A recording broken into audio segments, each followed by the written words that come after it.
Okay, welcome to the deep dive. Today we're doing something a little different, but I think it's going to be incredibly revealing. Yeah. Our source material isn't, some complex research paper or breaking news. It's actually just a simple transcript. It's called Restaurant Talk, Food, Work, and Weekend Plans. Right. So it's literally a snapshot, isn't it? Just a dinner conversation between two friends, Robin and Ronica. I mean, on the surface, it's just chatting over a meal. Exactly. And our mission, well, it's to peel back that surface layer and see what we can learn about the deeper currents running through even our most casual interactions. What does this seemingly simple chat really tell us about how we navigate, say, work pressure, or how we make choices, plan things, and, crucially, how we connect with each other? So let's set the scene a bit. You've got this cozy restaurant, menus are open, water's poured. That initial moment, settling in, that little pocket of time before the real catching up starts. Okay, let's dive right into that beginning. The very first thing they tackle is the menu, that fundamental decision, what are we eating? Robin kicks it off, saying the place looks nice. And Ronica jumps in with a recommendation, the pasta. Says she loves it. But it's not quite that simple, is it? Robin immediately puts a preference out there. Maybe something lighter, like a salad or soup. Yeah, and Ronica, even though she loves that pasta, she's totally open. She's like, okay, what about the grilled chicken with veggies? Yeah. Still looking at options. This dynamic right here, it's fascinating. It's like a mini negotiation playing out in real time. It's not just about what do I want. It's also about, accommodating your friend while still exploring or being open to something new. You see that all the time in groups, don't you? That little dance between sticking to your guns and adapting for the social vibe or this shared experience. And then, boom, the wild card appears. The special. Seafood risotto. Ah, yes.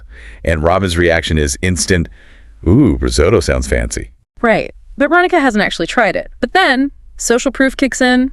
A friend gave it a glowing review. Mentioned the shrimp, mussels, creamy sauce. Exactly. That little nudge from someone else's experience. Yeah. And then they hit on the perfect compromise. Get the risotto and a salad. Share them both. Perfect solution. You get to try the exciting new thing, satisfy that lighter craving with the salad, and, maximize the sharing. So they add the Caesar, breadsticks, iced tea, one with sugar, one without orders in. It really shows how dining together isn't just like eating side by side. It's often this collaborative decision process, Totally. And when the food arrives, those immediate reactions are key too. The iced tea is refreshing. The risotto looks amazing, smells so good, and then the taste incredible.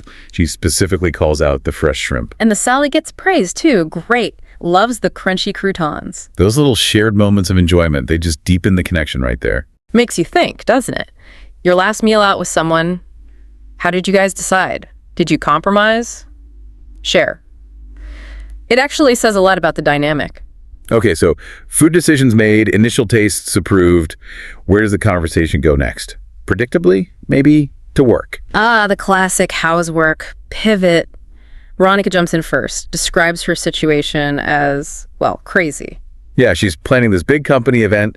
She says there's a lot of pressure, but interestingly, she also says it's exciting. That's such a common feeling, right? High pressure stuff can be super stressful, but the challenge itself, it can also be energizing. Gives you a sense of the scale of her project. Definitely. Now, Robin's in a different spot, new job. Right. Still settling in, getting used to the team, says everyone's nice, which is good. Yep. But facing a big learning curve, especially with time management. Apparently, the boss gives so many tasks. And then this is where we get into that really relatable struggle, managing all the stuff coming at you. Yeah. Robin's actually found a tool, the Todoist app. Making lists, setting deadlines. Calls it a game changer. And specifically mentions that feeling, the satisfaction of checking things off a list. Oh yeah, that little dopamine hit. It really works. Externalizing tasks, getting that sense of completion, it's powerful. But then you contrast that with Ronica's method, which she kind of admits isn't working perfectly right now. Right. She uses sticky notes everywhere, describes her desk looking like a rainbow, and even says they get lost sometimes. It's such a visual, isn't it? The sticky notes, they're this constant physical reminder, maybe even overwhelming, but like she says, maybe not the most organized system. It's fascinating, the contrast. Robin's structured digital system versus Ronica's, let's say, more visual, maybe chaotic physical one. It just highlights how we all grapple with this stuff. Information overload, task management, Finding what works is personal trial and error. Totally. So think about it. Are you someone who needs that visual clutter of notes, or do you crave the clean structure of an app? It's a neat little snapshot of different coping styles. So after talking through the work week stress, the conversation naturally shifts towards, well, the antidote. The weekend. A much-needed change of pace. Ronica throws out an idea. Hiking. There's a trail near the lake, supposed to be beautiful. And Robin's usual weekend. Sounds pretty standard, Jim. Maybe watch some movies. Yeah, but the reaction to the hike idea is instant positivity, calls it way more exciting. And that's a key part of friendship, isn't it? Friends can pull you out of your routine, introduce you to new things you might not try on your own. For sure. So the plan starts taking shape really fast. Ronica gives the details. Trail's pretty easy, about an hour, amazing view at the top. Then the direct invite. Want to join me? We could go Saturday morning. And Robin's all in. That sounds awesome. Count me in. And they immediately get down to the practical stuff, the logistics. Right, making it real. What to bring, water, snacks, granola bars, or fruit suggested. Veronica says she'll bring a backpack with extra stuff, sunscreen maybe, and comfy shoes are essential. You can almost hear Robin's excitement building. Excited already. It's not just the hike, it's the whole idea of a change, getting out of the city for a bit. Leisure isn't just about chilling out, is it? It's often about that novelty, breaking the pattern. Makes you think about your own weekends. How often do you stick to the usual? How open are you when a friend suggests something totally different? Planning something, even simple, it builds that anticipation, reinforces the bond. Okay, so beyond the big plans and work talk, the conversation kind of relaxes into shared interests, specifically entertainment, hobbies. Yeah, like TV shows. Ronica recommends one called The Traveler's Tale. Sounds like a documentary series exploring countries, cultures. She finds it so interesting. But Robin's got a specific taste, mysteries, and thrillers. Loves trying to figure it out. Guess who the bad guy is? You know, that mental puzzle aspect. So Ronica, picking up on that, pivots her recommendation. Suggests a mystery show called Shadows of Truth. And listen to how she describes it. Uses words like a bit creepy, keeps you guessing.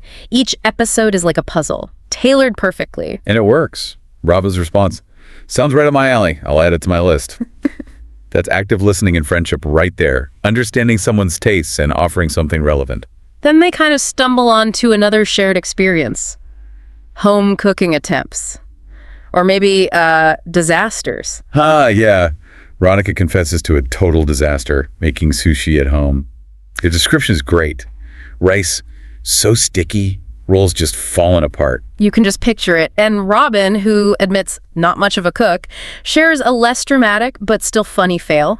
A smoothie bowl with way too much spinach. Resulting in something very green, just okay, but yeah, you can hear the reservation. Sharing these little fails, these moments where things didn't go perfectly, it's part of building closeness, right? It makes you more human. Absolutely. It's okay to laugh about the sticky rice.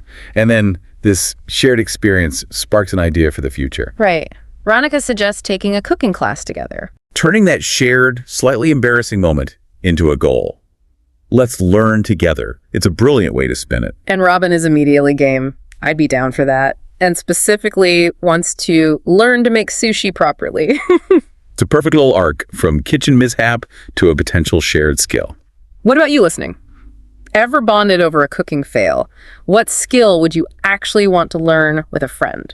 So as the meal's winding down, the chat naturally drifts a bit further out, looking towards future dreams, specifically travel. Yeah, after talking work stress, Ronica voices that common feeling, needing a break, maybe a trip somewhere warm like a beach. And that prompts Robin to share a bigger, maybe longer-term dream, visiting Japan. And they explain why the culture, the food, the history, it all seems so cool.